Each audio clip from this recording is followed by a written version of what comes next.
going to tie up another wet fly today. This is a very, very basic little wet fly. Nice little caddis imitation. It's called a Bisset. Don't know much about the history of this. It is in Ray Bergman's book Trout.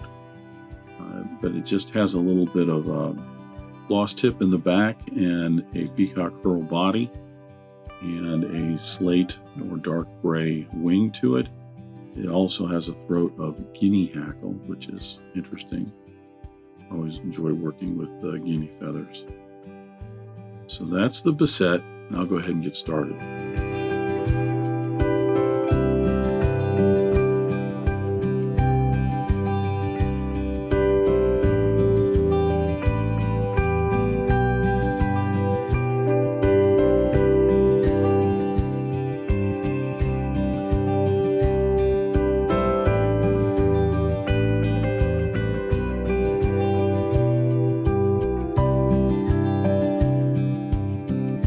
I'll start the Bisset by placing my hook in the vise. This is a Mustad 3399 in a size 6. Typical wet fly hook. You could use a 3906B if you want. I'll debarb the hook.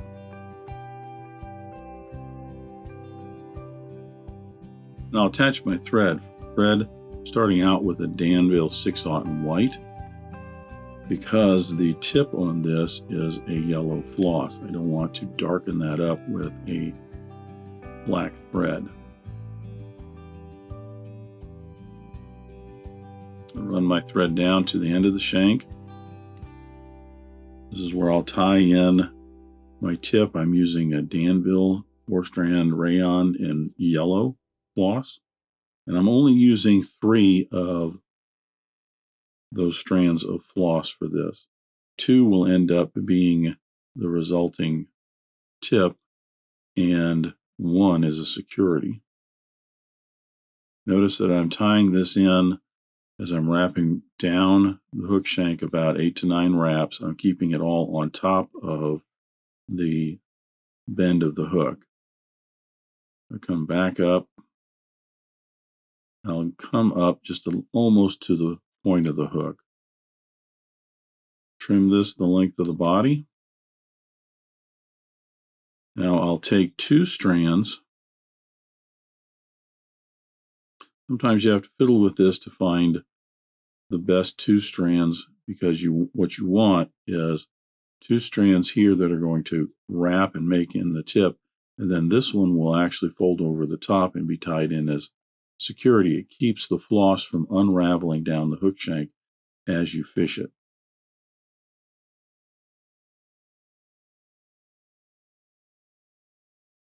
I'm overlapping the floss just a little bit so I have a nice yellow color to it. A couple wraps to secure that in. And then this strand of floss gets brought right over the top.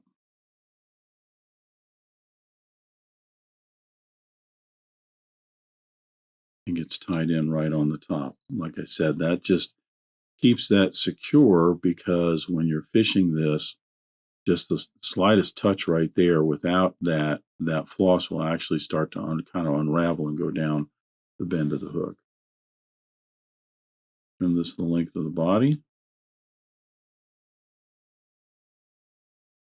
Now we're ready for the actual body of the fly, and that is going to be some Peacock Herl. I have these already cut from a feather, tail feather. I want to get all of these, they kind of have a curve to them, and I want to get the tips fairly even, keeping that curve together so that they're all oriented the same. Selecting those, I will trim away the fragile tips, and then I'll tie these in.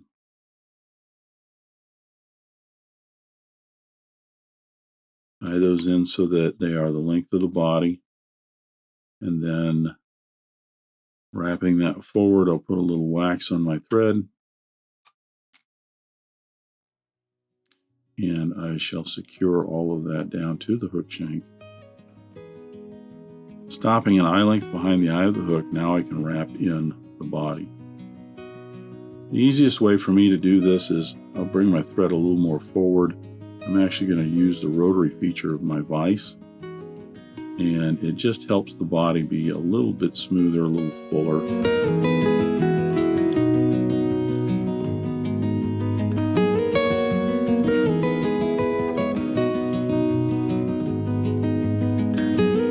Bring that just up to eye length behind the eye of the hook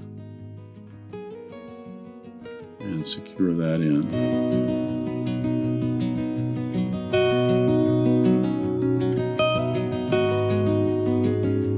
Excess. There's our Peacock Herl body. Bring my thread up to the eye of the hook. I'm now changing over to a Danville 6/0 in black. A little bit of wax on my thread.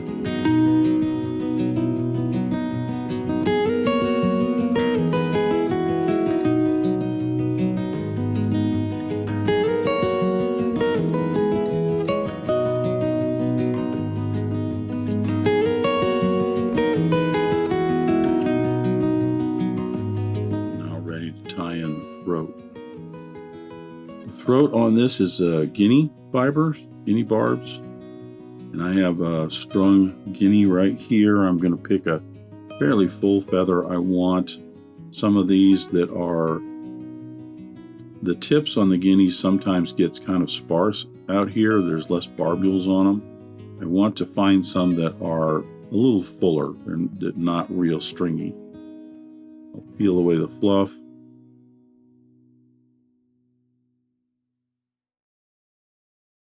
You could do this just like you would a schlappen if you wanted to. You could just take a little bit from each side, which is what I think I'm going to do. I'm going to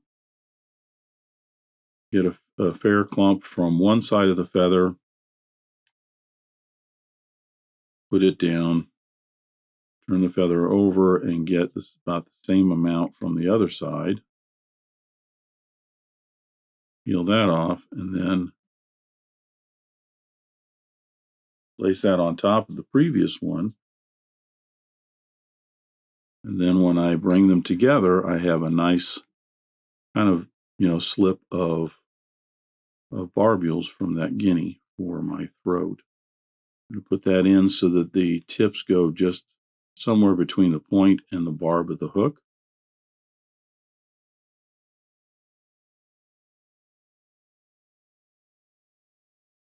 And I'll trim away the excess.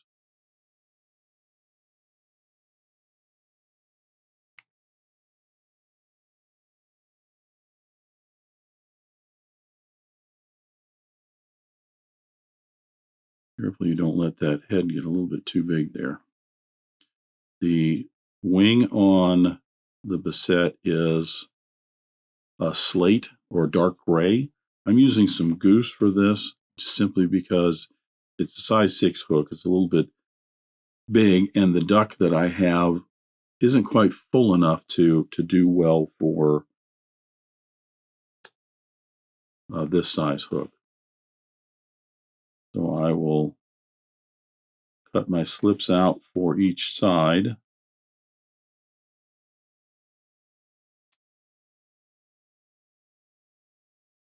Matching those tips up.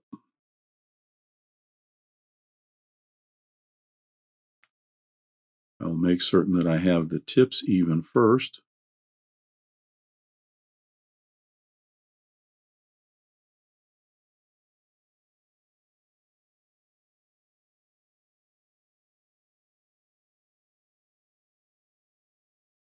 And this side over here, for some reason, doesn't look as good to me. So I'm going to cut out another little bit there. I think it's because of the position of the feather I'm getting into this portion right here, but I want it also a little bit wider. So let me cut out another one. Take your time with these things. Like I said, if you're you're doing these and you're not happy with what you're getting, then by all means, cut another one out.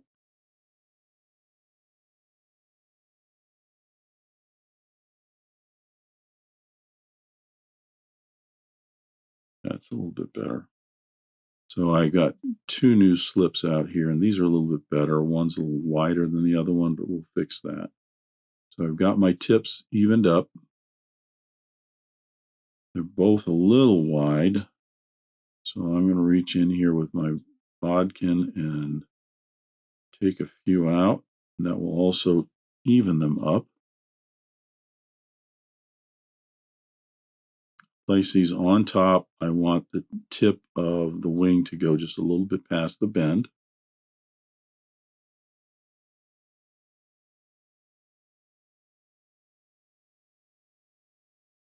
Little pinch wrap. Secure that in. And we'll take a look at our wing.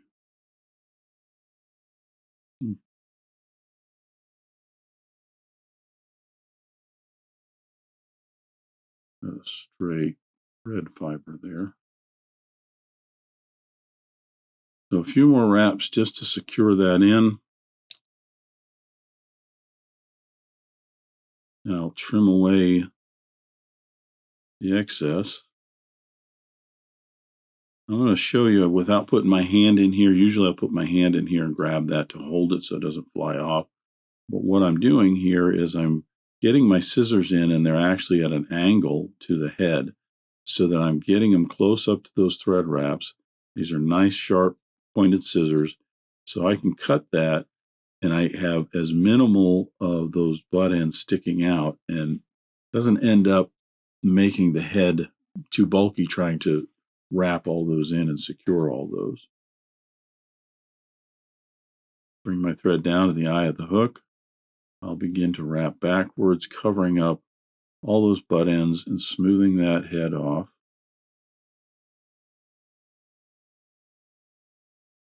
I have it the way I want it. I'm going to put a counterclockwise twist into my bobbin, flatten the thread, and I'll put in a 7 or 8 turn whip finish here.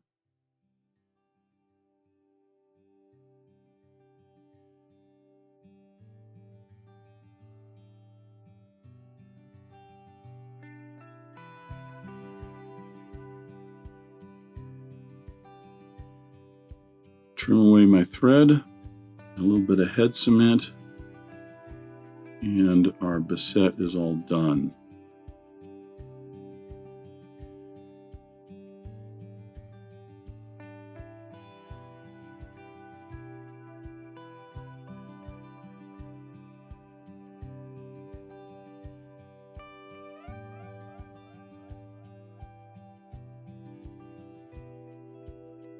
So in a moment I'll come back and I'll put a couple layers of black lacquer on that.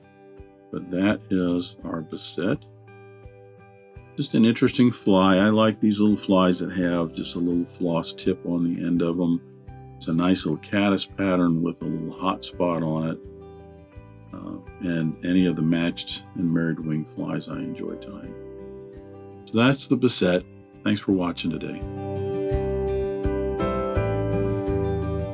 Thanks for joining me at Devise today. I hope you learned at least a new pattern, if not a new technique, maybe a tip or trick here and there. If you have any questions about this fly or any of the techniques used in constructing this pattern, please leave them in the comments section down below. If you go to the trouble to ask a question, I'll go to the trouble to answer it. If you'd like to help dressed irons, please share this video with your friends and anybody you think that might enjoy this pattern. Until next time, remember, it's fly tying. If you're not having fun, then you're doing it wrong.